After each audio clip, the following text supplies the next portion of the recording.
তো আমার একটা ফ্যান ছিল, আমি তখন ওইখানে সেই সময় আমি 600 টাকায় বিক্রি করে দিই আমি ওই বাসের টিকিট কেটে আমি ঢাকাতে আসি কোচিং করার জন্য। ঢাকা ইউনিভার্সিটিতে আপনি চান্স পাওয়ার পরে প্রাইভেট ইউনিভার্সিটিতে গেছেন শুধুমাত্র গণিত পড়ার জন্য? হ্যাঁ, আমি কম্পিউটার কেনার জন্য বাবার কাছে সেই কান্না। এখন বাবার কাছে তো টাকা নাই, বাবা কোত্থেকে দিবে? তখন আমার বাবা 15 শতক জমি বিক্রি করে কিন্তু আমাকে কম্পিউটার 25,000 টাকা পাঠাইছে। এবং গণিত আমি এতটাই ভালোবাসি যে 2 তারিখে আমার সন্তান হয়েছে, আমার ছেলের নাম রেখেছে গণিত। Super level crazy. আমরা তো খুব খুশি যে টিউশনে পোস্টার মারতে না মারতে আমি টিউশনে পেয়ে গেছি, আমার তো মহা খুশি। আমরা তো 2-3 জনই দৌড়ায় চলে আসছি যখন, তখন বলতেছে যে ভাই এই জায়গায় পোস্টার লাগিয়েছেন, পোস্টার তোলেন। আমি বিকালে আর সকালে পড়াতাম, রাত্রে পুরো ঘর ঝাড়ু দিতাম, বাথরুমটা পরিষ্কার করতাম, করে ওইখানে আমি 4টা বেঞ্চ একসাথে করে আমি ঘুমাইতাম। 30,000 টাকা আমি অ্যাডভান্স দিতে পারি নাই, সেখানে কিন্তু আমি ওই বিল্ডিং এর তখন কিন্তু 12 সালে এসে কিন্তু ওরা আমাকে পুরো বিল্ডিং দিয়ে দিস 5 তলা। উনি যখন প্রথম আমার কাছে আসেন, উনি খুব ইন্টারেস্টিং একটা বই নিয়ে আসেন, যেটা দেখার পর আমার কাছে মনে হচ্ছে আরে আমি এই জিনিসটা তো কখনো আগে দেখি নাই। এটা গল্পের কোন একটা প্রেক্ষাপটে আপনাদের কাছে আমি তুলে ধরবো। আগুন লেগে একেবারে মনে করেন 3 তলা 4 তলা 5 তলা পুরাটা পড়ে যায়। এখন মনে করেন আমার যে 4টা প্রতিষ্ঠান আছে, 4টা প্রতিষ্ঠানে আমার প্রায় 100 কোটি টাকা আমার প্রতিষ্ঠানে ব্যান্ড ভ্যালু। যে মানুষটি ঢাকায় এসেছিল নিজের টেবিল ফ্যান বিক্রি করে 600 টাকা দিয়ে, সে এখন প্রতি মাসে প্রায় 1/2 কোটি টাকার উপরে লজিস্টিক এবং একই সাথে এমপ্লয়ি কস্ট বিয়ার করেন তার প্রতিষ্ঠানের জায়গাটা থেকে, 4টি প্রতিষ্ঠানের জায়গাটা থেকে। আসসালামু আলাইকুম প্রিয় দর্শক এবং শ্রোতা, আপনাদের সবাইকে আমন্ত্রণ জানাচ্ছিল বছরের পর বছর মানুষের জন্য টিকে থাকবে। তো আপনারা খুবই নিখুঁতভাবে কিছু এপিসোড, কিছু গল্প ওখানে তুলে ধরবার চেষ্টা করেছি, এবং এই গল্পগুলোর শুরু এবং শেষ যেই প্যারাডাইমে থাকে সেটা মানুষের জানা। তো আজকে তেমনই একজন বা এই গল্পের ভান্ডারে আরো একটা পালক হয়তো বা যুক্ত হবে, এবং আমি বিশ্বাস করি বাংলাদেশের আনাচে কানাচে এমন কিছু মানুষ আছেন যারা বাংলাদেশকে লোকালি এবং ইন্টারন্যাশনালি প্রতি মুহূর্তে তাদের কাজ দিয়ে ব্র্যান্ড করে চলেছেন। ভাই, প্রথমে আপনার নামটা বলেন এবং আমাদেরকে তাকিয়ে গল্প করেন। হ্যাঁ, আচ্ছা, আমার নাম হচ্ছে সুমন রেজা। আপনার বয়স কত? আমার বয়স 38 বছর। 38 বছর। জন্ম জেলা? আমার জন্ম হচ্ছে কুষ্টিয়া জেলার দৌলতপুর থানার ফিলিপনগর ইউনিয়নের বাহিরমাদি গ্রামে, একেবারে ইন্ডিয়ার কাছাকাছি একটা গ্রাম। বলেন আপনি যেখান থেকে বলতে ইচ্ছে করে। আমি যদি গ্রামে যাই অনেকে আমাকে ডাকে সুমন বটি। সুমন বটি? সুমন বটি। বটি বলতে ওই যে তরকারি কাটে যে বটি দিয়ে, আমার বংশের নাম হচ্ছে বটি বংশ। আচ্ছা, ইন্টারেস্টিং। এটা নাই মানে বটিটা কেন? মুখে মুখে শোনা যে আজ থেকে 3-4 পুরুষ আগে যে আমার দাদা বড় একটা মাছ নিয়ে আসছিল। মাছ নিয়ে এসে আমার দাদির কাছে বলছিল যে তুমি রান্না করো। মানে বটি দিয়ে মাছ কাটতে কাটতে যেভাবেই হোক তার পুরা নাকটা কেটে পড়ে গেছে। ওহো হো। বটি দিয়ে মাছ কাটতে যে নাক পড়ে গেছে, এটা কিন্তু বিভিন্ন এলাকার মানুষ এসে দেখতে আসছে যে নাক পড়ে গেছে। এরপর থেকে সবাই ডাকতে শুরু করছে বটি বংশ, এরপর থেকে হয়ে গেছে বটি। আমরা হচ্ছে বটি বংশ। তার মানে এটা কি সত্য ঘটনা? একেবারে সত্য ঘটনা। ইন্টারেস্টিং। আমি ক্লাস 1 থেকে 5 পর্যন্ত যখনই পরীক্ষা দিতে যাইতাম আমি কিন্তু কান্না করতাম। ছোটকালে অনেক বড় বড় করে লিখতাম, আমার নামটা এত বড় ছিল যে আমার নাম লিখতে 1 পৃষ্ঠা হয়ে যেত। এত বড় নাম? পুরা নাম ছিল হচ্ছে মোহাম্মদ আবু জাফর আল মনসুর সুমন রেজা। এটা আমার তো বড় বড় লেখা ছিল, পুরো 1 পেজ লাগতো। একবার এমন কান্না শুরু করছে, বলছে আমার নাম চেঞ্জ করতে হবে, নাহলে আমি আর পরীক্ষা দিব না। তখন আমার আব্বা বললো যে ঠিক আছে, তোমার যেটুকু ইচ্ছা হয় তুমি সেটুকু লেখো। তো আমি শুধুমাত্র সুমন রেজা রাখছি। বিশাল ইতিহাস নামের। জি সুমন ভাই বলেন তারপর। আচ্ছা, আমার বাবারা হচ্ছে 3 ভাই আর 5 বোন। আমার বাবা ছিল বড়। যুদ্ধের পরের বছরে আমার দাদা অসুস্থ হওয়ার পরে আমার বাবাই কিন্তু ঢাকা মেডিকেল হসপিটালে, তখন কিন্তু 3 দিন লাগতো ওই কুষ্টিয়ার ওই গ্রাম থেকে এই ঢাকাতে আসতে। এবং 1 মাস চিকিৎসার পরে আমার দাদা 1972 সালে ফেব্রুয়ারি মাসে মারা যান। আচ্ছা। বাবার মুখ থেকে শোনা যে ওই দাদার লাশ নিয়ে গেছে অনেক কষ্ট করে, অনেক, এবং তার কাছে টাকা নাই তখন, কিন্তু বিভিন্ন জনের কাছ থেকে টাকা তুলছে। এবং তার 6 মাস পরে কিন্তু আমার দাদি মারা যান। জি। তখন কিন্তু আমার আব্বার ঘাড়ে কিন্তু সব ভাই বোনকে মানুষ করার একটা চাপ চলে আসে। আমার বাবারা ছিল 8 ভাই বোন, দ্বাদশ শ্রেণীতে পড়ে, তখন পড়ার মুহূর্তে একেবারে ছোট ফুপুর বয়স ছিল তখন মাত্র 1.5 বছর। তখন এই মানুষ করার জন্য বাবা কিন্তু প্রাইমারি স্কুলের শিক্ষকতায় ঢুকেন, চলে যান। হ্যাঁ চলে যান। কোনো জমি জমা কি ছিল? জমি জমা কিছুটা ছিল আমার দাদার, আর সেই সময় তো মানুষের অনেক অভাব ছিল। প্রাইমারি স্কুলের শিক্ষকতা শুরু করছেন 250 টাকা দিয়ে। তারপর পরে আমার বাবা বিয়ে করেন, কারণ সেই সময় তো অনেগ আগে পরিবার সামলাতে হবে। জি পরিবার সামলাতে হবে। ওইভাবে মানুষ করতে করতে আসলে নিজের জন্য তেমন কিছুই করতে পারেন নাই। জি। আমি একেবারে ক্লাস 4-5 তখন থেকে আমি গরু চড়াইছি। আর আমার বাবা কিন্তু ওই যে জমি ছিল কিছু, ওই জমি কিন্তু চাষ করতেন সব। আর আমি নিজেও ওই জমিতে যে ধান লাগানো, পাট লাগানো, এগুলা কিন্তু আমি করেছি। কয় ভাই বোন ছিলেন আপনারা? আমরা হচ্ছে 3 ভাই 1 বোন। আমার বোনটা হচ্ছে বড়, আর ভাইদের মধ্যে আমি হচ্ছে বড়। আচ্ছা। তো সকালবেলা একেবারে ভোরবেলায় 4টা-5টার সময় উঠে ওই গরুর ঘাস কাটতে যেতাম। ঘাস কাটা বা আখের যখন সিজন থাকতো, তো যাদের জমি তারা কিন্তু নিজেরা আখ কাটতো না, ওই আমরা যে আখটা কাটতাম, আখের যে মাথাটা, ওই মাথাটা কিন্তু আমাদের দিত। আচ্ছা। আর আখটা আমরা কি করতাম, সুন্দর করে ছিলে ওইটাকে একেবারে ওইটা তো রস বের করবে, ওই মেশিনের যে জায়গায় মেশিন আছে, দেখা যাচ্ছে 1 কিলো 2 কিলো বা 5 কিলো পরে মেশিন, ওই মেশিনে মাথায় করে আমরা দিয়ে আসতাম। শুধু এই মাথাটুকুর জন্য? মাথাটুকুর জন্য। গরু খাবে? হ্যাঁ, গরু খাবে। আবার যদি মনে করেন যে পাটের সিজন হয়, পাটের মাথাটা ওইভাবে নিয়ে আসা যাইতো বিভিন্ন সময় বিভিন্ন রকম, ওইটা নিয়ে এসে সকাল সকাল নিয়ে এসে ওইটা আবার ওই ছোট ছোট করে টুকরা করতাম গরুর জন্য। এবার গরুকে খাবার দিয়ে আমি স্কুলে যেতাম। বিশাল কঠিন কাজ। স্কুল থেকে এসে আবার গরু নিয়ে মাঠে যেতাম, মাঠে যে ওই গরুকে খাওয়াতাম, এবং সকালে গরুর ওই যে দুধ দোয়ানো, এগুলো আমি সব করছি। তো এই সময়টাতে তো সহপাঠীরা খেলাধুলা করে, নদী, মাঠে, খালে, বিলে খেলাধুলা করে। আপনার মনে হতো না যে ওদের সাথে গিয়ে একটু খেলি? আমি খেলতাম, কিন্তু আমি এই কাজগুলাকে দায়বদ্ধতা, কারণ আমি অভাব দেখেছি আসলে, বাবা মা না খাওয়া দেখেছি, অনেক সময় অনেক কষ্ট দেখেছি। আবার আরেকটা জিনিস ছিল কি, 1 বিঘা জমি ওরা পেঁয়াজ লাগাইছে, নির্ভরযোগ্য লোক থাকতো না, কেউ চুরি করে নিয়ে যাবে, করে নিয়ে যাবে। তো ওই দেখা যাচ্ছে 1 বিঘা জমি আমার দায়িত্বে নিতাম, আমি ওইখান থেকে কিছু টাকা পেতাম, ওই টাকা দিয়ে দেখা যাচ্ছে আমি বাসায় বা বিভিন্ন জায়গায় কন্ট্রিবিউট করতাম। জমিতে আমরা ওই মনে করেন শাক লাগাইছি, লাল শাক লাগাইছি, পুঁই শাক লাগাইছি। এই পুঁই শাক, লাল শাকগুলা কিন্তু আমি বাজারে নিয়ে এসে বিক্রি করতাম, বিক্রি করে ওই টাকাটা আবার বাবাকে দিতাম। আর বাবা পরিশ্রম করতো, কারণ স্কুলের টিচার, স্কুলে ক্লাস নিত, নেওয়ার পরে বাবাও দেখা যাচ্ছে জমিতে কাজ করতাম। বাবার সাথে বহুদিন কাজ করেছি, এবং ধান লাগানো, এবং ওই যে মাঠে বসে দুপুরে বা বিকালে বাসার থেকে খাবার পাঠাই, ওই খাবারটা আসলে অন্য রকমের ছিল। ওই সময় কিন্তু হাতে রুটি পাঠাইতো, হাতে রুটি মানে যে কলাইয়ের যে রুটি আছে না, এই কলাইয়ের রুটি পাঠাইতো। আবার ওই যে খিচুড়ি, ওই যে ঢলঢলি খিচুড়ি যেটা বলে, এখন তো ঢাকা শহরে খাই নাই, বাট আমি খাবার নিয়ে গেছি। আচ্ছা। সো আমি আপনাকে কিছুটা হলো মানে রিলেট করতে পারছি। জমিতে আমাদের এলাকায় বলে কামলা হওয়া। জি। তো যেটা হতো, মা রান্না করে দিত, জি, হাত ভরে নিয়ে যেতাম খাবার। এগুলো আমার মেমোরিতে কিছুটা আপনার গল্প শুনে আসতেছে আর কি। জি বলেন। তারপর 1998 সালে সেই সময় কিন্তু ভয়াবহ বন্যা হয়, আর বন্যা হওয়াতে দেখা যাচ্ছে যে সাপ বা বিভিন্ন প্রাণী ঘরে উঠে যেত। একটা সাপে কামড় দিয়েছে, মারা গেছে, ওঝা টোঝা ঠিক করতে পারে নাই, নৌকার ভেলা তৈরি করেছে, ওই ভেলাতে দিয়ে দিয়েছে, রেখে দিয়ে আমাদের ওই বাসার থেকে ওইখানে একটা পুল আছে, ওই পুলে যাই দাঁড়াই দেখতাম, ওই ভেলা আসতো।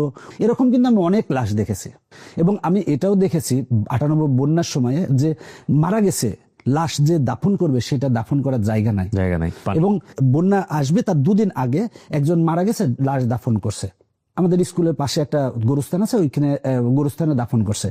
ওইখানে পানি এত বেশি হয়ে গেছে, ওই লাশ ভেসে উঠছে, আমি নিজে দেখছি। সেই সময় আমি জাল দিয়ে, যে খেপলা জালগুলো আছে না, এই যে এইভাবে দিয়ে একেবারে গোল করে পড়ে, যে এটা খেপলা জাল বলে, তো ওই খেপলা জাল দিয়ে প্রতিদিন মাছ ধরতে যেতাম। তারপরে রাত্রে দিয়ে আসলাম, সকালে যাই তুললে মাছ পাওয়া যায়, এটার বৃত্তি বলে আমাদের ওইখানে।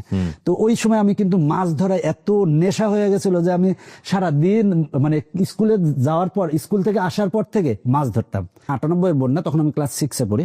6 থেকে 10 পর্যন্ত আমার মাছ ধরা, গরু চড়ানো বা বাবার ক্যারাম খেলা, এগুলোর আমার খুব ভালো নেশা ছিল। কিছু সময় ফুটবল বা ক্রিকেটও খেলতাম। আর মাছ ধরার নেশা এতটাই পেয়ে বসছিল যে এক প্রকারের জাল পাওয়া যায়, কারেন্ট জাল বলে অনেক সময় বা অনেকে, তো ওই জাল আমি কিনা লাগবে, তো কোথাও পাচ্ছি না। একজন বললো যে ইন্ডিয়ায় গেলে ওই জাল পাওয়া যাবে। সেই সময় কিন্তু একেবারে ওদিক থেকে ইন্ডিয়া একেবারে খোলা ছিল। তে জাল কেনার নেশাতে আমার মাছ ধরা, যে আমার কথা হলো যে মাছ ধরতে হবে, বেশি মাছ পেতে হবে, তো আমি একবারে লুঙ্গি পরে ট্রলারে চলে গেলাম ইন্ডিয়ায়। ইন্ডিয়ার ওইখানে জলঙ্গি নামের একটা আছে, পাসপোর্ট নাই, ভিসা পাসপোর্ট ছাড়া আমি ইন্ডিয়া চলে গেছি। তো ইন্ডিয়ায় যেয়ে আমি জাল কিনলাম, কেনার পরে মায়ের জন্য কিছু ওই কাঁসার বিভিন্ন প্লেট বা এটা ওটা কিনলাম। জাল কেনার পর আমার চিন্তা হচ্ছে, আমাকে যদি ধরে নিয়ে যায় পুলিশে, আমার ভয় লাগতেছে। তখন আমার তো কিছু নাই, লুঙ্গির ভিতরে আগে জালটা পরছি, পরার পরে লুঙ্গি পরছি, পরে আমি একেবারে হাঁটতে হাঁটতে চলে যাইছি। কেউ যদি ধরে তাহলে কাঁসার ডাম ফেলে দেবো, দিয়ে আমি আমার জাল যাতে আমার নাই হয়।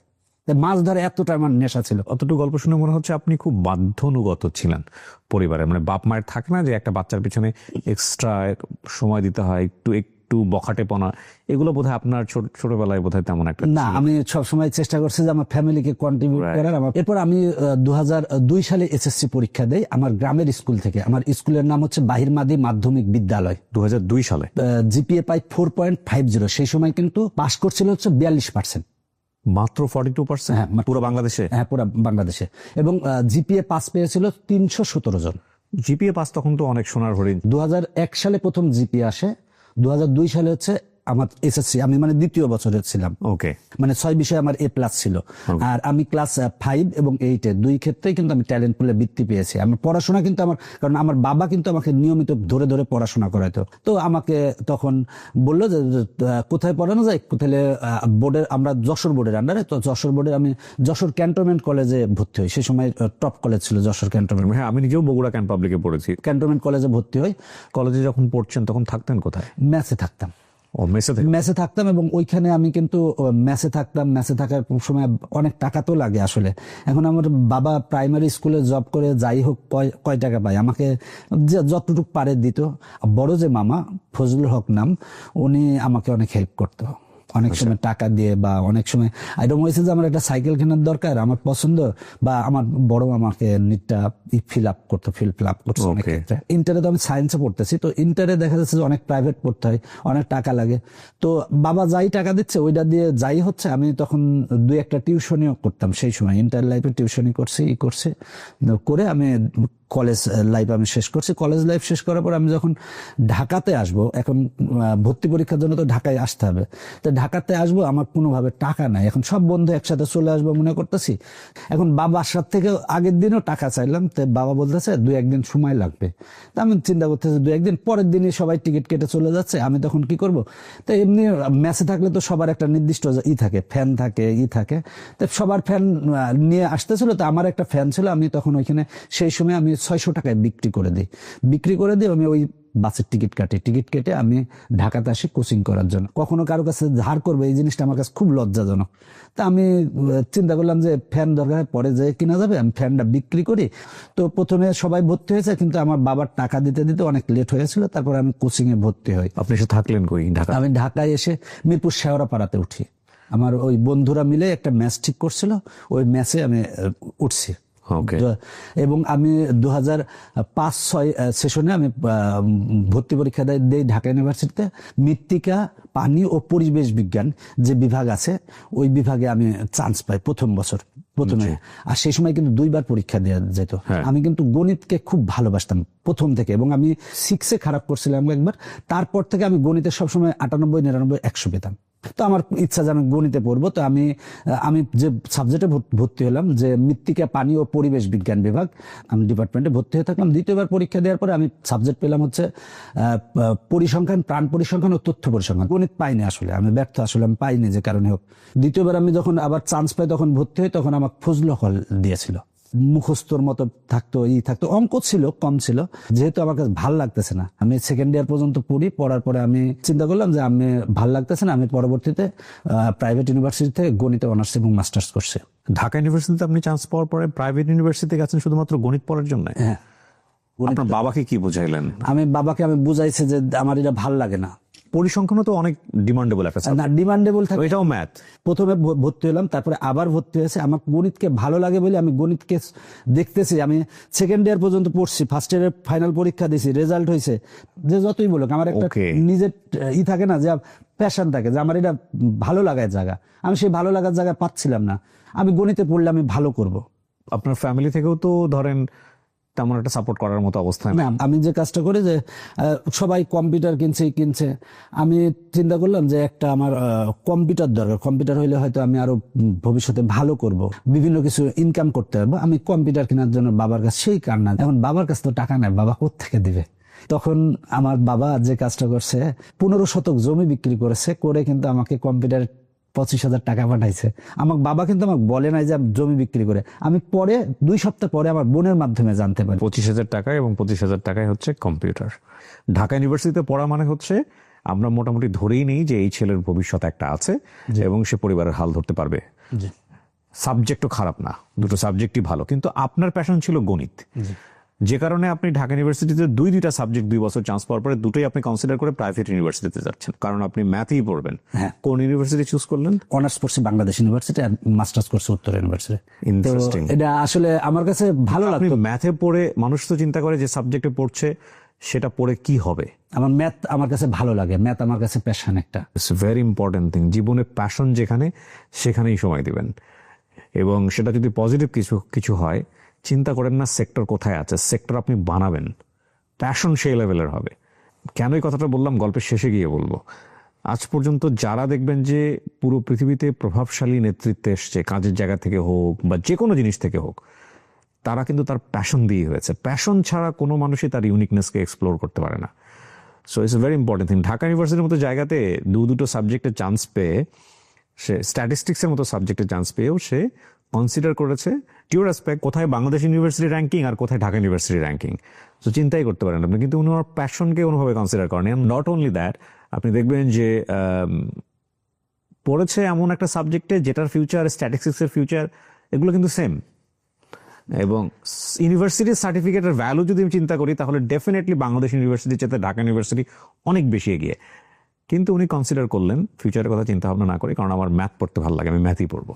জি, তারপর? এবং গণিত আমি এতটাই ভালো লাগে, ভালোবাসি যে 3 সন্তান। 2 তারিখে আমার সন্তান হয়েছে, আমার ছেলের নাম রেখেছে গণিত। আমার গণিত ভালো লাগে, সুপার লেভেল ক্রেজি। গণিত ভালো লাগে আমার। আমি এই লেভেলের ক্রেজি পাই নাই। ঠিক আছে, অনার্স মাস্টার্স ঢাকা ইউনিভার্সিটির সার্টিফিকেট বাদ দিয়ে দিলাম, কিন্তু আপনি ছেলের নাম রেখে দিলেন গণিত। এখন আমার ভালো লাগে। এখন কথা হলো যে আমি গণিত ভাবি আপত্তি করে নাই? হ্যাঁ, আমার প্রথমে আপত্তি করছে, তাকে আমি পজিটিভ দিক বুঝাইছি আগে। তারপরেও অনেক ক্ষেত্রে অনেক বোঝানোর পরে আমার ওয়াইফ তারপরে মানছে যে না থাক, যেহেতু পছন্দ করে। বড় ছেলেটাও গণিত নামে ডাকে এখন, আমার ভালো লাগে আসলে। বিউটিফুল। ওকে, সো আপনি বাংলাদেশ ইউনিভার্সিটিতে পড়ার পরে মাস্টার্স করলেন উত্তর ইউনিভার্সিটি, এবং গণিতেই করলেন। রেজাল্ট কি হলো? আমার বাংলাদেশ ইউনিভার্সিটি থেকে আমার গণিতে হচ্ছে 3.27 গণিতে রেজাল্ট, আর মাস্টার্স হচ্ছে 3.67। ওকে, আউট অফ 4। জি। তারপর 6 সালের টিউশনি পাওয়া অনেক টাফ, কিন্তু আমরা 3 বন্ধু এক রুমে থাকতাম। কি করা যায় তো আমরা 3 বন্ধুই পোস্টার ছাপালাম, 3 জনের নাম দিয়ে। এবার পোস্টার আমরা মারতে শুরু করলাম, যে আমার একেবারে শেওড়াপাড়া বাস স্ট্যান্ড থেকে একেবারে 60 ফিট পর্যন্ত পোস্টার মারতে মারতে আমরা ওইখান 60 ফিট পর্যন্ত গেছি। এর মধ্যে ফোন আইছে যে আপনারা আসেন, আর একটা টিউশনি আছে। আমরা তো খুব খুশি যে টিউশনি পোস্টার মারতে না মারতে আমি টিউশনি পেয়ে গেছি, আমার তো মহা খুশি আমরা। তো 3 জনই দৌড়ায় চলে আসি, একেবারে দৌড়াতে, যে যাই হোক আমার টিউশনি পাইছে। এরপরে আসছে যখন, তখন বলতেছে যে ভাই এই জায়গায় পোস্টার লাগিয়েছেন, পোস্টার তোলেন। আমরা 3 বন্ধু, এখন পোস্টার তো ছোটকালে যতই হোক, পোস্টার এত সুন্দর করে লাগিয়েছি, এখন পোস্টার আমি কেমনে তুলবো? আস্তে আস্তে আমরা পোস্টারটা তুললাম। আমরা 3 জনের মধ্যে এখন মনে করেন যে একটা বন্ধু আছে জাপানে, সে জাপানের নাগরিকত্ব পেয়েছে, আমি একজন, আর আরেকজন হচ্ছে একটা প্রাইভেট ইউনিভার্সিটির ফার্মেসি ডিপার্টমেন্টের associate professor. Beautiful memory. 100 poster মারিছে নিজেরা, তারপরে 200 পোস্টার মারিছে। এরপরে প্রায় 500 পোস্টার মারিছে। পোস্টার মারার পরে প্রথমে একটা টিউশনি পাইছে, তো 3জন টিউশনি পাইছে, কে নিবে আসলে? তো আমরা থাকি শেওড়াপাড়ায়, টিউশনিটা হলো ফার্মগেট ওই খামার বাড়িতে, টিউশনে 500 টাকা দিবে। এখন ওদের পরিবারের একটু মোটামুটি ছিল, তখন ওর বললো যে আমাকে ওরা নিজেরাই কনসিডার করলো যে তুমি যাই পড়াও। আমি 1 তারিখ থেকে যাওয়া শুরু করলাম। তা আমি বাসে ঝুলতাম, ভাড়া হলো মনে করেন যে 2 টাকা। তো আমি আইসি বিজয় সরিত নেমে যেতাম, ওইখান থেকে হেঁটে কিন্তু আমি একেবারে খামার বাড়ি পর্যন্ত, কারণ ওই খামার বাড়িতে নামলে 2 টাকা লাগবে। এখন আমি 1 টাকা বাঁচানোর জন্য আমি ওইখানে নামতাম, নেমে হাঁটতে হাঁটতে হাঁটতে হাঁটতে আসতাম, এসে আমি পড়াইতাম। এর আগেও আমি টিউশনে করছি, সেই সময় 200-100 টাকায় টিউশনে করছি, কিন্তু আমি তখন ওই 500 টাকা আমার কাছে অনেক বড় মনে হতো। পড়াইতে হয়তো সপ্তাহে 7 দিনে। ওই টিউশনির থেকে আমি 700 টাকার আর একটা টিউশনি পেলাম। অনেকগুলা টিউশনি করতেছি, ভালো লাগতেছে। টিউশনি যাই হোক, 500 টাকা বলুক, 700 টাকা বলুক, 1000 টাকা বলুক, আমি পড়াইতাম। 4টা-5টা টিউশনি করতাম। তো পরবর্তীতে দেখা যায় যে কি, আমার যেটা আস্তে আস্তে ডিমান্ড যখন বাড়তেছে, আমি তখন দেখা যাচ্ছে আমি 2000-3000 টাকারও টিউশনি করতেছি। তো এর মধ্যে টিউশনি করতে করতে আমার কাছে মনে হচ্ছে যে আমি গণিতটা যদি আমি একসাথে ব্যাচে পড়াই তাহলে আমার জন্য ভালো হবে। গণিত পড়াতাম, ফিজিক্স পড়াতাম, এবং 7 সালে তখন হচ্ছে একটা স্কুলে বিকালে ভাড়া নিলাম। স্কুল শেষ হয়ে যায় তো 3টার সময়, ওই 4টার থেকে আমি 9টা-10টা পর্যন্ত ওইখানে ব্যাচের মতো পড়াবো। 25-30 জনকে ডেকে নিয়ে আসছি, স্টুডেন্ট বা আমার পরিচিত, ওদেরকে ডেকে নিয়ে এসে বোর্ড মার্কার রাখছে যে আমার ওরিয়েন্টেশন ক্লাস, বোর্ডে লিখে ক্লাস নিছি, এরকম আমি কখনো নেই নাই। তো ওরিয়েন্টেশন ক্লাসে আমি বিভিন্ন কিছু বলতেছি বলে আমি বোর্ড একেবারে লিখে একেবারে ভরে ফেলছি। ডাস্টার দিয়ে মুছতেছি, মুছা হয় না। কি রে, ব্ল্যাকবোর্ড নতুন আসলাম, বোর্ডের সমস্যা না, কাজ সমস্যা, যত মুছতেছি মুছা হয় না। এবার পার্মানেন্ট মার্কার। এখন আমি চিন্তা করতেছি কি হলো, পরে দেখি যে লেখা দেখতেছি পার্মানেন্ট মার্কার। এরপরে আমি আস্তে আস্তে ওইখানে আমি পড়াতাম, অনেকগুলো ব্যাচ পড়াচ্ছি। ব্যাচ পড়াইতে পড়াইতে আমার মনে হলো যে ওরা দেখা যাচ্ছে যে বিকালে দেয়, অনেক সময় সকালে তো অনেক স্টুডেন্ট পড়তে চায়। আমার ওইখান থেকে এক জায়গা থেকে প্রতিষ্ঠান ভাড়া নেওয়ার জন্য কথা বলতে গেলাম। ভাড়া দিতে হবে 8,000 টাকা, আর 30,000 টাকা দেবে অ্যাডভান্স।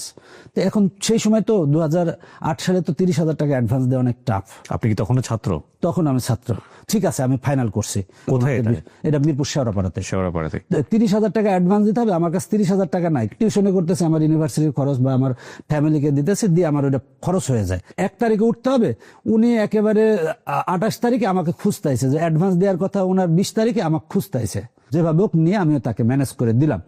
নতুন কোচিং এ যখন উঠলাম তখন তো 2টা রুম, একটা বাথরুম, আর একটা ওদের মানে ছিল ডাইনিং টাইপের ছিল, ওইটাকে আমি ক্লাসরুম বানাইছি। এখন ম্যাথে আমি বাদ দিয়ে, কারণ আমার টাকাটা সেভ হবে।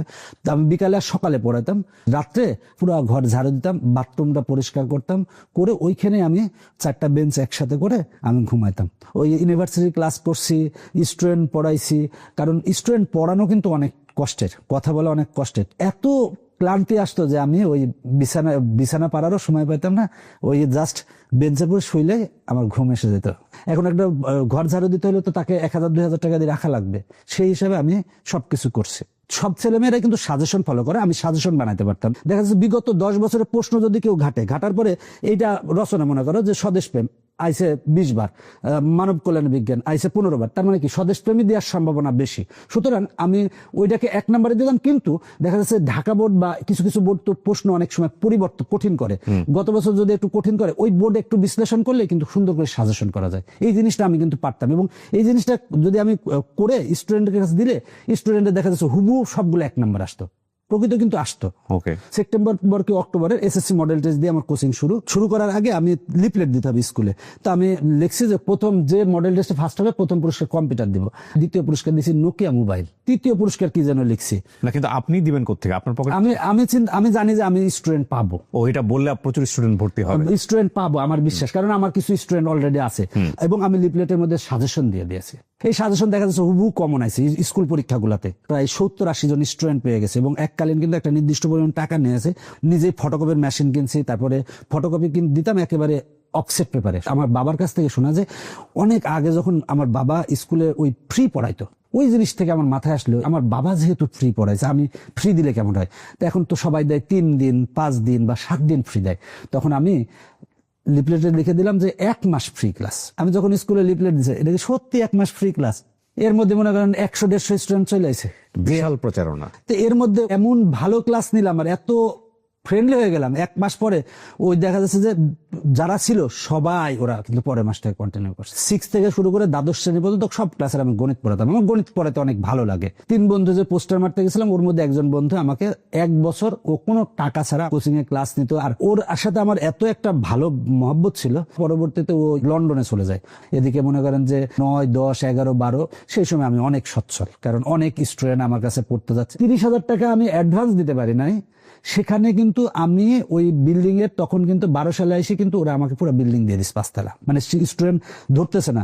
পরবর্তীতে আমি আর এক জায়গায় যে কিন্তু আরো 2টা ফ্লোর ভাড়া নিয়েছি। 2008 সালে কোচিং এর পরই আমি কিন্তু আমার মেজর ভাই খোকন নাম, ওকে কিন্তু আমি ঢাকায় নিয়ে আসি সরকারি বিজ্ঞান স্কুলে ভর্তি করে। 2009 সালেও কিন্তু আমার একেবারে ছোট যে ভাই, তাকেও আমি ঢাকায় নিয়ে আসি বাংলা স্কুলে ভর্তি করাই দিই। আমি কিন্তু কখনো কোনো ওই কোচিং থেকে আর এক জায়গা থেকে টিচার নিয়ে আসতে হবে তা না। আমার কাছে যে পড়ছে ওকে আমি প্রায়োরিটি দিতাম, তুমি এইভাবে পড়াও। সুতরাং আমার টিচারের কখনো সমস্যা হইতো না। আমি 12 সালে দেখা যাচ্ছে আমার হিউজ পরিমাণে, আমার তখন ওই 5 তলা বিল্ডিং, আবার এদিকে 2টা ফ্লোর, মানে আমার এত পরিমাণ স্টুডেন্ট, তখন মনে করেন যে আমার 2000+ স্টুডেন্ট 12 সালে। 2000+ স্টুডেন্ট। আমার কিন্তু জায়গা দিতে পারতেছে না কোনো জায়গায়, এরকম অবস্থা। আচ্ছা, কোন নাম রাখলেন প্রতিষ্ঠানের? আমার প্রতিষ্ঠানের নাম হচ্ছে টেকনিক টিচিং হোম। প্রথম থেকে এটাই ছিল? হ্যাঁ, প্রথম থেকে এটাই ছিল, টেকনিক টিচিং। ওকে। তারপর 12 সাল কিন্তু তার আগ পর্যন্ত কিন্তু সৃজনশীল ছিল না। আপনাদের ওয়েবসাইটের ঠিকানাটা কি? আমাদের ওয়েবসাইটের ঠিকানা t.com.bd, আর বইগুলো পাবে হচ্ছে tpl.com.bd। TEE.com.bd। হ্যাঁ, বাংলাদেশের সর্ববৃহৎ ক্লাসরুমে স্বাগতম, ঢুকলেই যেটা পাওয়া যায় আর কি। ওকে। 2008 সালে আপনি যখন ইউনিভার্সিটি স্টুডেন্ট তখন শুরু করেছেন, আর 2012, 4 বছরের মধ্যে এটা 2000 স্টুডেন্ট ক্রস করে যায়। সব মিরপুরেই, মিরপুর সারাপাড়া। ওকে। তারপর দেখা যাচ্ছে সব ব্যাচে তো আমি ক্লাস নিতে পারতাম না, সবাই চাইতো যে আমার কাছে পড়বে। আমি পড়াতে পারতাম ম্যাথ, ফিজিক্স, কেমিস্ট্রি, বায়োলজি এবং হায়ার ম্যাথ, এই 5টা সাবজেক্ট আমি পড়াইতাম। তা আমি তো সব ব্যাচে ক্লাস নিতে পারতাম না। তো মাঝে মাঝে চিন্তা করতাম যে আমি যদি রোবট হইতাম, আমি যদি একই সাথে 5 রুমে ক্লাস নিতে পারতাম, তাহলে তো পজিটিভ।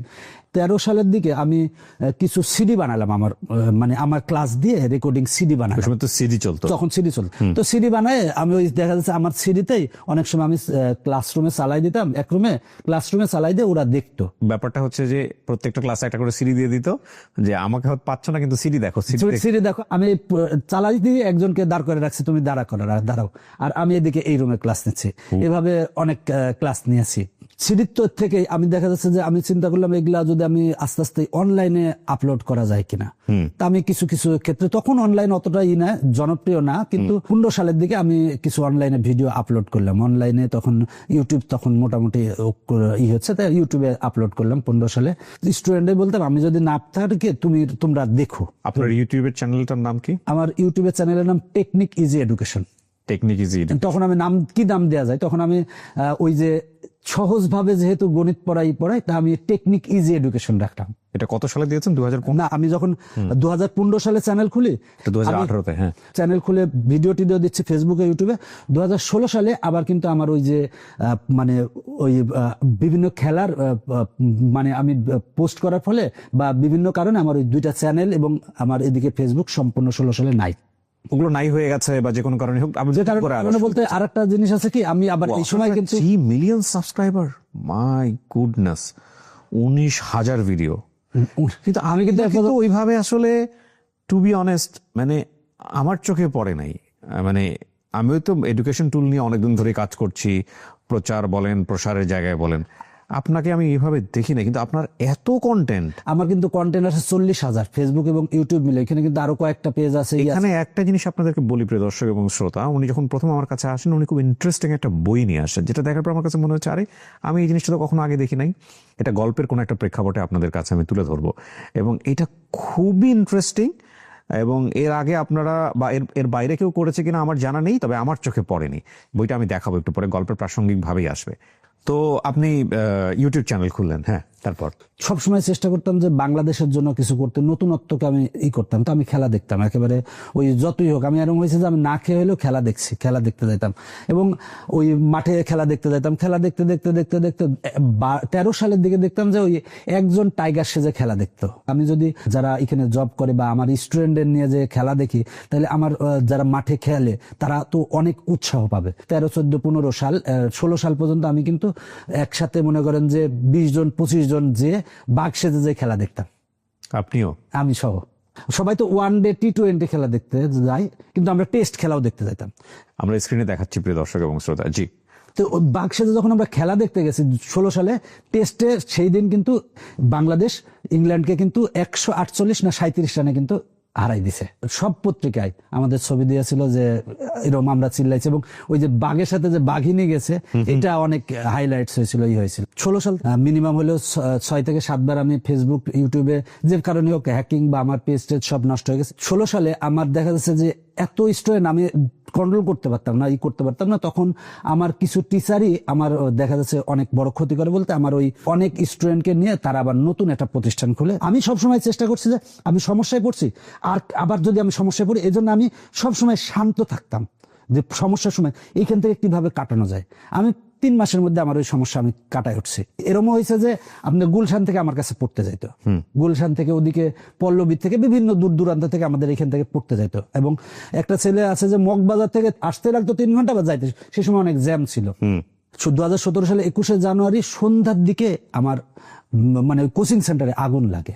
ও, আগুন লেগে একেবারে মনে করেন 3 তলা 4 তলা 5 তলা পুরাটা পড়ে যায়। রাত্রে 9টার সময় আগুন লাগছে, মনে করেন যে 2টার সময় আগুন মানে শেষ হয়েছে। এখন আমার কাছে কিন্তু ছবি আছে, আমার আগুনে লেগে আমি মানে তখন কি বলবো, আমি কাঁপতেছি। এমন হয়েছে যে আগুন দেখে এখন আমার বাসার থেকে ফোন দিচ্ছে, সবাই ফোন দিচ্ছে, আমি মনে করেন অজ্ঞান হয়ে গেছি এরকম অবস্থা যে আগুন। এখন আমার তিলে তিলে তৈরি করা প্রতিষ্ঠান, যে প্রতিষ্ঠানকে আমি আমার সন্তানের মতো, আমার জীবনের সবকিছু, কিচ্ছু বাদ না, এখানে শীট, কম্পিউটার যা ছিল সব পড়ে গেছে। আগুন লাগার ফলে ওই বিল্ডিংটা একেবারে খারাপ অবস্থা হয়ে গেল, মানে একেবারে আর চলার যোগ্য না। এমনি একটু পুরান বিল্ডিং ছিল, তো ওইখানে কিন্তু 3 তলা 4 তলা আরেকটা বিল্ডিং নিয়ে আছে। তো এখন যদি আমার ওই বিল্ডিংটা না নেওয়া হতো, তাহলে তো আমি আমার যে স্টুডেন্ট নিয়ে আসতো, সেখানে তো অনেক আরো সাফারার হতো। তো ওই বিল্ডিংটা তখন যেহেতু নেওয়া ছিল, তখন আমরা ওই বিল্ডিং থেকে ওইখানে শিফট হইলাম। ওই বিল্ডিং এর ওনারে বলে আরো 2টা ফ্লোর নিলাম। আমি চিন্তা করলাম যে আমি তো 1000, 2000, 5000 স্টুডেন্টকে পড়াচ্ছি, এমন কিছু করা যায় যে সারা বাংলাদেশের মানুষ আমার গণিত শিখবে। 17 সালের ডিসেম্বর মাসে চিন্তা করলাম যে আমি ভিডিও করে আমি সারা বাংলাদেশের মানুষকে আমি ফ্রি দিব, দরকার হয় বাংলাদেশের মানুষ পড়তে থাকবে ফেসবুক, ইউটিউবের মাধ্যমে। 2017 সালের ডিসেম্বর মাসে আমার একজনের সাথে পরিচয় হলো যে আমি ভিডিও করতে চাই, 25,000 টাকা কন্ট্রাক্ট হলো, 10টা ভিডিও করে দিবে। তো শুট করার পরে আমি তখন আবার নতুন করে চ্যানেল খুললাম, খুলে আমি 2018 সালের 24শে জানুয়ারি ওই ভিডিও 25টা আপলোড দিলাম। ওই যে ছেলেটা ওদের ওই ভিডিও করতে আসছিল, ওই ছেলেটাকে বললাম যে আমি যদি ক্যামেরা কিনে দিই, তুমি আমার ভিডিও করতে পারবে নাকি? তো বললো যে হ্যাঁ করতে পারবো। ও নাকি এডিট করতে পারে, ওকে এডিটর হিসেবে রাখলাম। ও এডিট করবে, ভিডিও করবে, ওর হলো বেতন হচ্ছে 50,000 টাকা। 50,000? হ্যাঁ। কত সালে?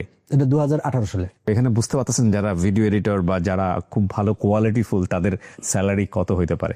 2018 সালে কিন্তু এটা, তার মানে 2025 ওকে আছে এখন আপনার প্রতিষ্ঠান? হ্যাঁ এখন আছে, এখন আছে। এখন লাস্ট 3 মাসের বইয়ের জন্য ভিডিও করে দিবে, 3 মাসে ওর সাথে কন্ট্রাক্ট 3.5 লাখ টাকা শুধু এডিট করে দিবে।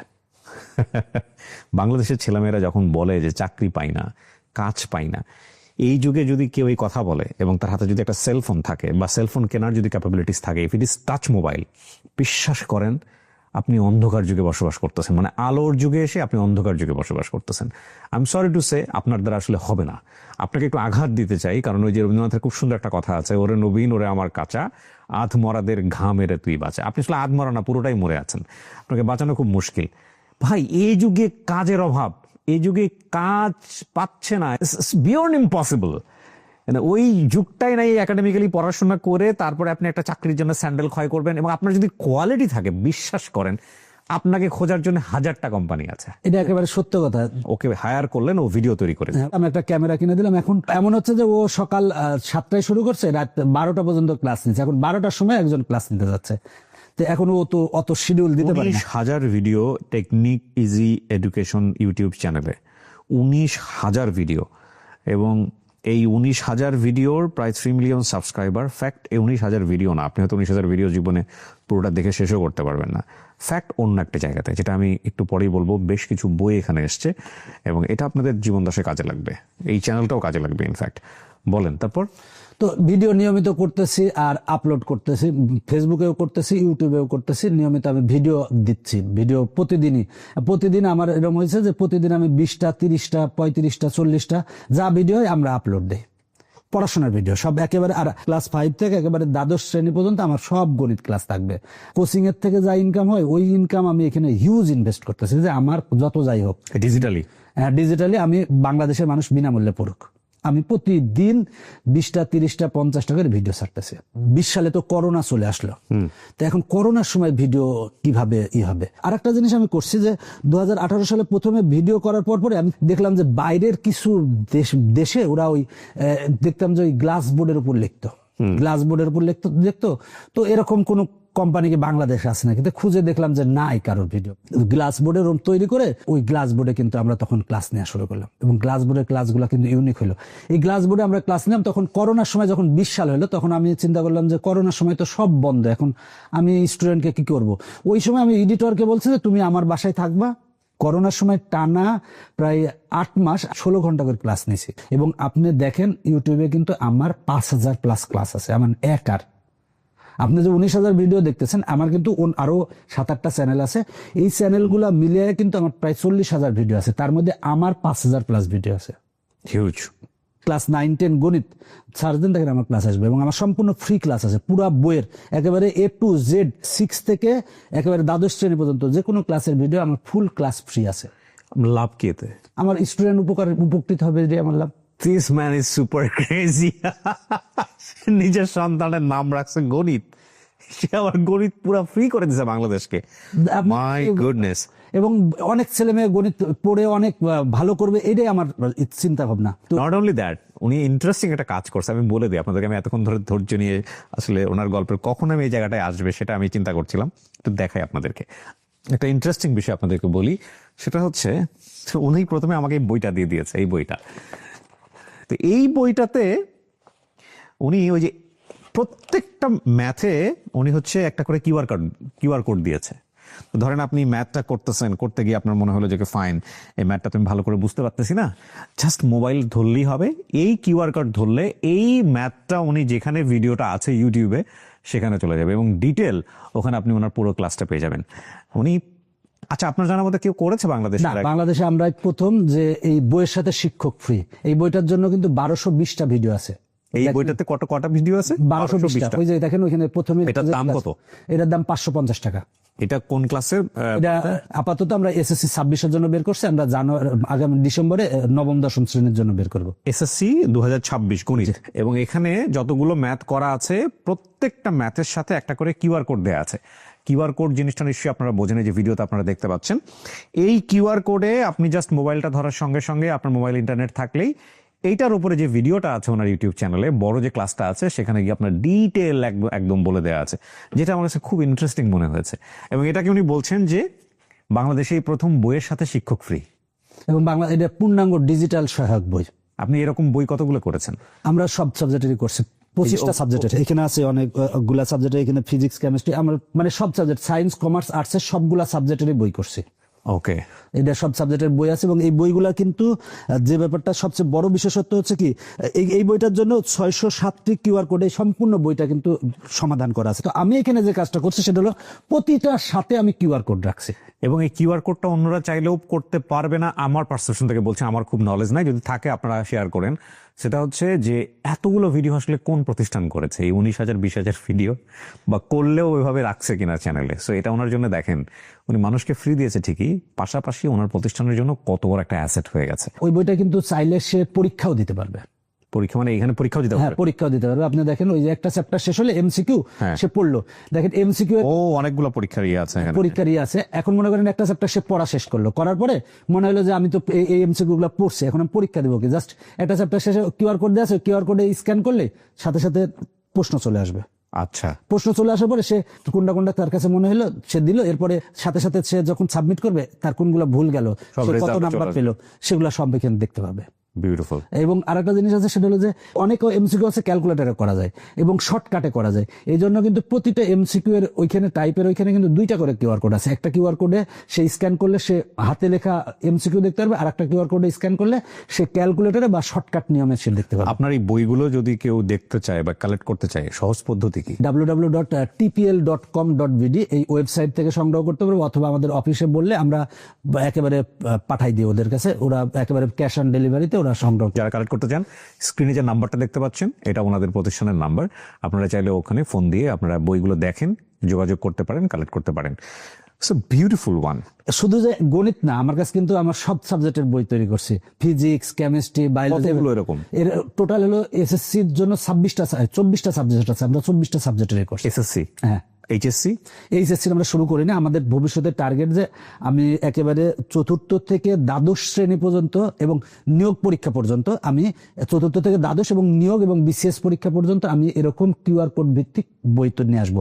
এবং এখন কিন্তু আমরা অলরেডি নিয়োগ পরীক্ষার্থীদের গণিত নিয়ে কাজ করতেছি, ওইটার বইটাও আমাদের ডিসেম্বরে আসবে। আপনার এখন কোচিং সেন্টারের কি অবস্থা? স্টুডেন্ট কোচিং অনেক স্টুডেন্ট আছে আমাদের। কত সেটা? প্রায় এখন মনে করেন যে 2500 প্লাস স্টুডেন্ট আছে। 2500 প্লাস। আপনার প্রতিষ্ঠানের কর্মী সংখ্যা কতজন এখন? আমাদের রেগুলার আছে মনে করেন যে 150 জন, আর ইরেগুলার মানে কি অনেকে ইউনিভার্সিটি পড়ে, বিভিন্ন জায়গায় পড়ে। 200 জন লোকের কর্মসংস্থানের ব্যবস্থা করেছেন আপনি। জি, ইনশাআল্লাহ। আপনার প্রতি মাসে কষ্ট চাই কত প্রতিষ্ঠানের জন্য? প্রতিষ্ঠানে অনেক কষ্ট, মানে ভাড়া এবং টিচারদের বেতন প্রায় আমি 50 লাখ টাকা দেই।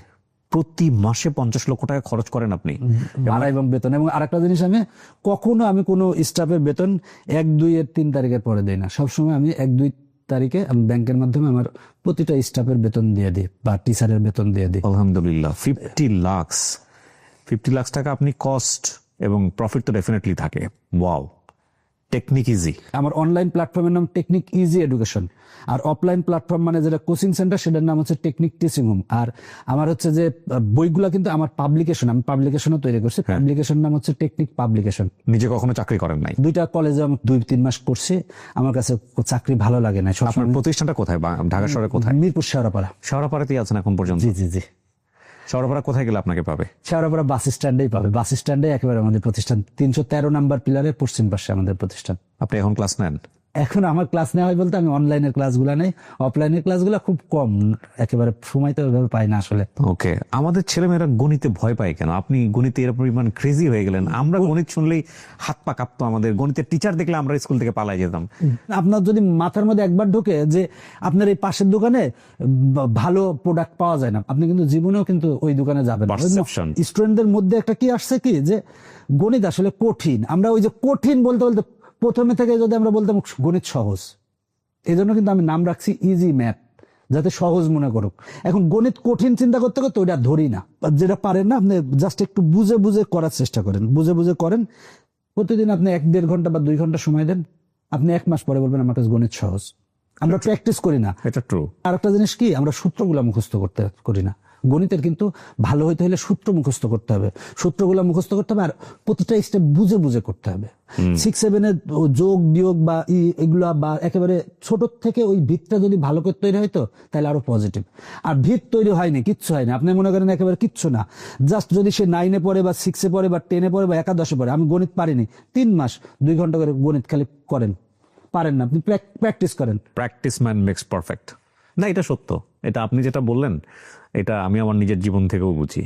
আমার এমনও ঘটনা আছে যেদিন গণিত পরীক্ষা দিতে যাবো, দিন আমার বাসায় মিলাদ দেওয়া হইতো। মানে এত খারাপ ছিলাম আমি। It's true. এবং আমার দরকার ছিল আপনার।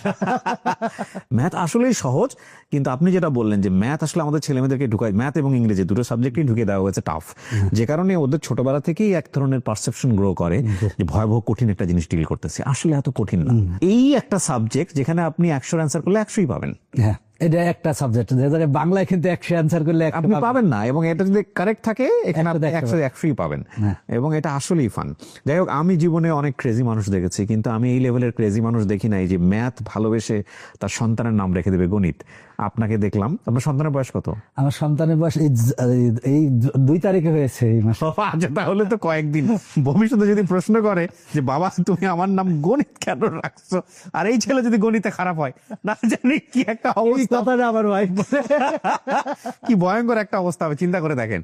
ঠিক আছে ভাই, থ্যাংক ইউ সো মাচ। আমার মনে হয় আপনার সাথে সময় খুব ভালো কাটলো, এবং আপনার এই প্রতিষ্ঠান এখন সবকিছু মিলিয়ে যদি ব্র্যান্ড ভ্যালুর জায়গাতে আমি চিন্তা করি, যে এই প্রতিষ্ঠানের মূল্যমান যদি আপনি বলতে চান, কত টাকার প্রতিষ্ঠান এটা এখন? এখন মনে করেন আমার যে 4টা প্রতিষ্ঠান আছে, 4টা প্রতিষ্ঠানে আমার প্রায় 100 কোটি টাকা আমার প্রতিষ্ঠানের ব্র্যান্ড ভ্যালু। ওয়াও, শুরু করেছিলেন আপনি বলতে গেলে 30,000 টাকা ধার করে। 30,000 টাকা ধার করে আমি শুরু করেছি। তারপরে মনে করেন যে ঢাকায় আসার সময় আমি 700 টাকার ফ্যান বিক্রি করে আসছি। আমার বাবা যে ওই যে 15 শতক জমি বিক্রি করে আমাকে দিয়েছিল কম্পিউটারের জন্য, আমার কাছে সেটা অনেক কষ্টের। তো ওই জায়গার থেকে আমি আলহামদুলিল্লাহ আপনি মোটামুটি 200 লোকের কর্মসংস্থানের ব্যবস্থা করে। 200+ আমার স্টাফ সবসময় আমার কাছে আছে, এবং আমি আসলে চেষ্টা করি যে তাদের যাতে ভালো হয় বা উপকার হয়। আলহামদুলিল্লাহ, আলহামদুলিল্লাহ। আমি শেষ করতে চাই, তার আগে যদি আপনার কিছু বলার থাকে। আমার বলা একটাই যে মানুষকে পরিশ্রম করতে হবে। এই সময় কিন্তু পরিশ্রমের সময়। আসলে ওই যে রিলস সারাদিন দেখি, ভাই তুমি নিজে রিলস বানাও না, তোমারটা আরেকজন দেখুক। ফেসবুক, ইউটিউব বা টিকটক যাই বলেন, এরা কিন্তু আপনার মাথাকে ওইভাবে কিন্তু করে ফেলছে যে আপনি যেটা দেখতেছেন তাই দেখাচ্ছে। True. এখান থেকে বের হয়ে আপনি যদি চিন্তা করেন যে আমি নতুন কিছু করব বা আমি কিছু করব, হিউজ পরিমাণ যদি আপনি পরিশ্রম দেন, প্রতিদিন যদি আপনি নিজে 12 থেকে 15 ঘন্টা পরিশ্রম করেন, আপনি যে কোনো ক্ষেত্রে দাঁড়াবেনই 100%। True. যারা আমার ছাত্রছাত্রী আছো, যারা তাদেরকে আমি বলবো যে নিয়মিত পড়াশোনা করো এবং বাপ মাকে ভালোবাসো বা ফ্যামিলিকে ভালোবাসো। তুমি যদি ফ্যামিলিকে ভালোবাসতে পারো, নিয়মিত পরিশ্রম করো, তুমিও ভালো করবা। আর তুমি যে সাবজেক্টটায় দুর্বল, সেই সাবজেক্টের প্রতি বেশি সময় দাও, নিয়মিত সময় দাও, পরিশ্রম দাও তুমি, তাহলে দেখবা যে তুমি ভালো করবা। আর আমার এই পর্যন্ত আসার পিছনে অনেকে আমার জন্য অবদান রাখছে, আমার বাবা মা, তাদের প্রতি কৃতজ্ঞ। আর আমি আমার এই প্রতিষ্ঠানে আসার ক্ষেত্রে আমি অনেক ভালো কিছু মানুষকে আমার সাথে পেয়েছি, যারা আমার আছে পরিশ্রম করছে, সবার জন্য অনেক অনেক ধন্যবাদ। আমার অফিসের যারা আছে, নাম বলতে পারি নাই, তাদেরকেও অনেক অনেক ধন্যবাদ। সবাই ভালো থাকবে, সবার জন্য শুভকামনা রইল। প্রিয় দর্শক এবং শ্রোতা, অসম্ভব সুন্দর একটি এপিসোড। আপনি যদি চিন্তা করেন যে মানুষটি ঢাকায় এসেছিল নিজের একটা টেবিল ফ্যান বিক্রি করে 600 টাকা দিয়ে, সে এখন প্রতি মাসে প্রায় 1.5 কোটি টাকার উপরে তার লজিস্টিক এবং একই সাথে এমপ্লয়ি কস্ট বিয়ার করেন তার প্রতিষ্ঠানের জায়গাটা থেকে, 4টি প্রতিষ্ঠানের জায়গাটা থেকে। প্রায় 200-এরও বেশি এমপ্লয়ীদেরকে উনি কাজের ব্যবস্থা করেছেন, এবং একই সাথে উনি কিছু আমি বলবো যে একাডেমিক্যালি কিছু অ্যাসেট তৈরি করেছেন, যেটা সব মানুষের কাজে লাগবে। আমরা বলছি না যে আপনাকে এই বইটা নিতে হবে, ডেফিনেটলি না, বরং ওনার যে ইউটিউব চ্যানেল বা ওখানে উনি যে সব তথ্যগুলো দিয়ে রেখেছেন ফ্রি, তো এই পরিমাণ ক্রেজিনেস, এই পরিমাণ প্যাশন আমি আসলে গণিতে এর আগে আমি আর কারো দেখিনি। আজকে এখানে সুমন ভাই তার যে অসম্ভব সুন্দর গল্পটা এখানে উপস্থাপন করলেন। আমরা শুধু একটা জিনিসই, যেটা আমি গল্পের মাঝখানে বলেছিলাম, যে এই যে প্যাশন বা ক্রেজিনেস, এটা কিভাবে মানুষের জীবনকে ফ্লারিশ করতে পারে। দেখেন, উনি যখন গণিতে পড়েছে অনার্স কিংবা মাস্টার্সে, উনি কিন্তু এটা জানে না যে উনি এটা পড়ে কি করবে। ওনার ভালো লেগেছে এটা পড়তে, এবং সে কারণে উনি ঢাকা ইউনিভার্সিটি স্যাক্রিফাইস করে গণিতেই পড়েছে, তাও একটা প্রাইভেট ইউনিভার্সিটিতে। সুতরাং জীবনে প্যাশন যেটাতে আছে, ভালোবাসা যেটাতে আছে, সেটার পেছনে লেগে থাকুন। আপনাকে অন্তত রুটি রুজির কথা চিন্তা করতে হবে না। এমনও হতে পারে আপনি 1000 লোকের কর্মসংস্থানের ব্যবস্থা করবেন। অনেক ভালো থাকুন। আজকের মতো এখানেই শেষ করছি। আসসালামু আলাইকুম।